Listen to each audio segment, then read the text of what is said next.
Саламатсыздар урматтуу биздин каналдын көрүүчүлөрү. Сиздер биздин каналда биринчи жолу болуп жатсаңыз, подписаться кнопкасын басып коюңуз, анткени биздин жаңы видеолорду биринчилерден болуп көрө аласыздар. Балыкчы шаарында оодарылып кеткен батуттун алдында калган 3 жашар кыз чарчап калды.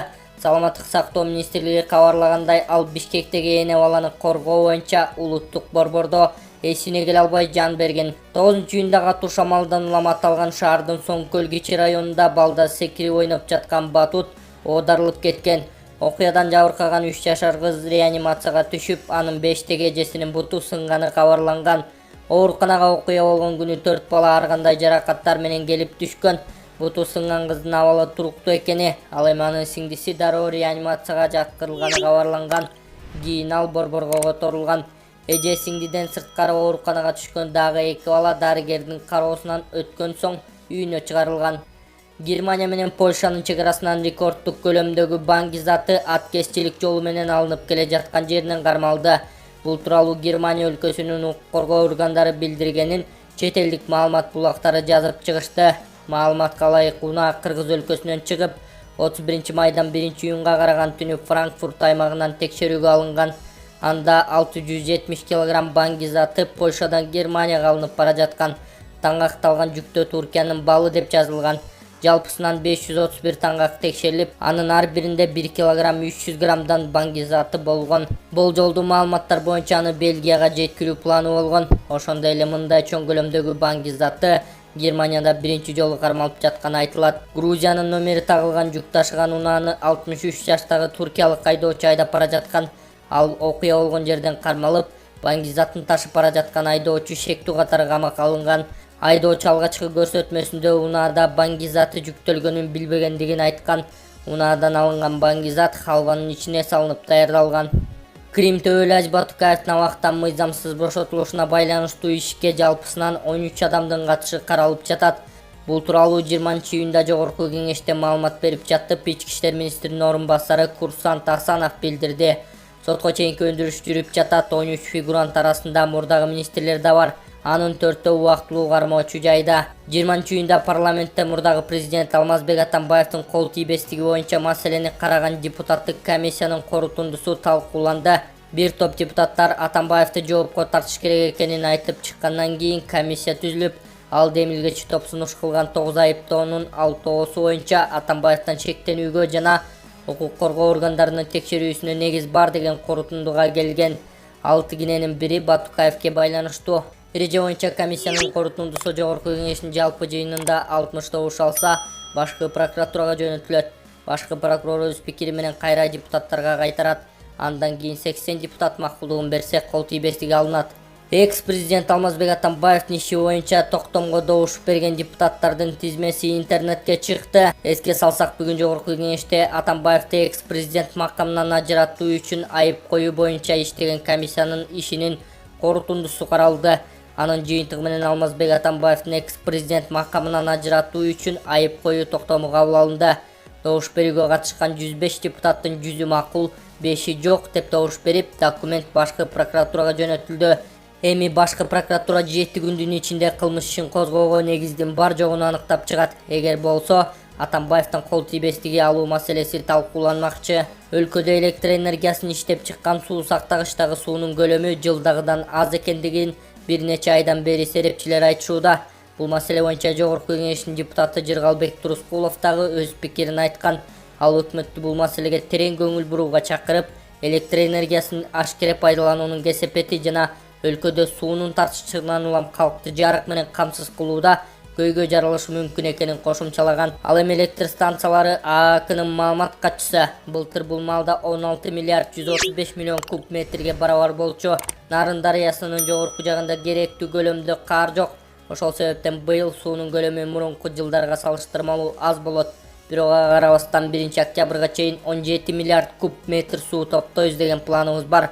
Бирок ички керектөөчүлөргө электр энергиясын иштеп чыгууда эч кандай чектөө болбойт деп жатабыз. Ошентсе да коомчулукту электр энергиясын үнөмдүү пайдаланууга чакырып кетет элек, деди Айдар Алиев. Белгилей кетсек, буга чейин суунун азайышы электр энергиясынын байма-бай өчүрүлүшүн шарттап, импорттон улам электр кубатына болгон баа кескин жогорулап кеткен. Кыргызстан бир нече жыл мурун эле Тажикстан менен Казакстандан миллиондогон киловатт саат электр энергиясын сатып алууга аргасыз болгон эле. Алмазбек Атамбаевдин уулу Сейтек Атамбаев президент Сооронбай Жээнбеков тууралуу өзүнүн пикирин социалдык тармактагы баракчасына бөлүштү. Анда ал атасы менен азыркы президенттин достугу жана Жээнбековдун жөнөкөйлүүлүгүн жазган. Мен Сооронбай Шариповичти 1995-жылдан бери тааныйм. Ошол жылы атам экөө тең жогорку кеңештин депутаты болуп, калың журт тараптан шайланып келишкен. Мен анда мектепти аяктап көп достордон башым чыкпай жүргөн убак эле. Атам менен Сооронбай Шариповичтин достугуна чын дилимден суктанар элем. Бири-бирине болгон мамиле башкача болчу. Бул тема достук жана азыркы абал тууралуу кеңирээк өзүнчө жазам. Азыр болсо Сооронбай Шариповичтин болгон мүнөзү тууралуу жазгым келди. Жөнөкөй, көп сүйлөбөгөн, ар бир сөздү жерден алган адам катары билем. Саясатка биз аралашпасак дагы ар кандай кыйын күндөрдү чогуу өткөрдүк. Ишенсеңер, саясатчынын үй бүлөсү болуу өтө кыйын. Ошол кыйын күндөрдө да бири-бирине жөлөк таяк болуп, саясаттын ысыгына жана суугуна бирдей туруштук берип келишти. Сооронбай Шарипович ошол мезгилде дагы өтө сабырдуу болчу. Азыр деле ушундай. Акыркы жолугушуубузда Сооронбай Шарипович мага эки бир тууган, эки дос таарынча дагы бул жагдай үй бүлөлүк мамилеге таасирин тийгизбеши керек деп айткан эсимде, деп пост калтырды Сейтек Атамбаев. Аз күн мурун Икрам Илмияновдун кылмыш иши тергелип бүткөнүн УКМКнын басма сөз кызматы кабарлаган. Ал кылмыш жаза кодексинин 204-беренесинин 3-бөлүмү өзгөчө ири суммада жасалган алдамчылык боюнча айыпталып, камакка алынган. Илмиянов иш жүзүндө алдоо жолу менен $150,000 кымырып алганы кабарланып, бул ишти УКМК 1 жылга жакын тергеди. Жакын арада сот процесси башталары күтүлүүдө. Алдын ала көмүскө маалыматтарда айтылгандай, Икрам Илмиянов соттон жеңил жаза алып, айып пул төлөп кутулуп кетеби? Себеби мындай болжоонун логикасы бар. Ал буга чейин кандайдыр бир деңгээлде тергөө органдары менен кызматташканы, ошол эле учурда бийликтин душманы болуп аткан Алмазбек Атамбаевден алыстап кеткенин эске салсак, анда жазадан оңой кутулуп кетиши мүмкүнбү? Бир кезде катардагы шопур болуп жүргөн Эргулдун учурдагы байлыгы, бизнеси, мал чарбасы мамлекетке өтө элек да, туурабы? Бул боюнча сот кандай чечим чыгарат, бара көрөлү. Бишкек-Ош трассасында ДАФ үлгүсүндөгү жүк ташуучуна трассадан чыгып кетип, Чычкан дарыясына кулаган. Бул тууралуу Жалал Абад облусу боюнча жол кыймылы коопсуздугун камсыздоо башкармалыгынын маалымат катчысы Айбек Сатыбалдиев билдирди. Жол кырсыгы бейшемби күнү 20-июнда эртең мененки саат 7:40 Ала Бел ашуусунда болгон. Рульда Кара Балта шаарынын 52 жаштагы тургуну болгон. Ал Бишкектен Жалал Абад шаарына 15 тонналык цистерна менен жаратылыш газын ташып бараткан.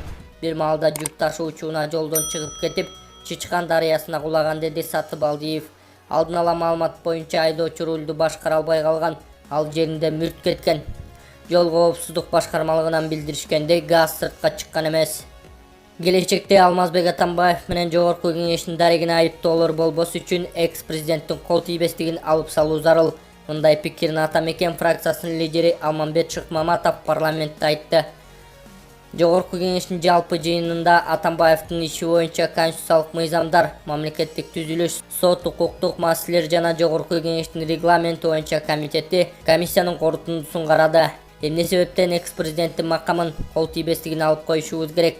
Анткени анын дарегине ар кандай айыптоолор, күмөн саноолор жаралып жатат.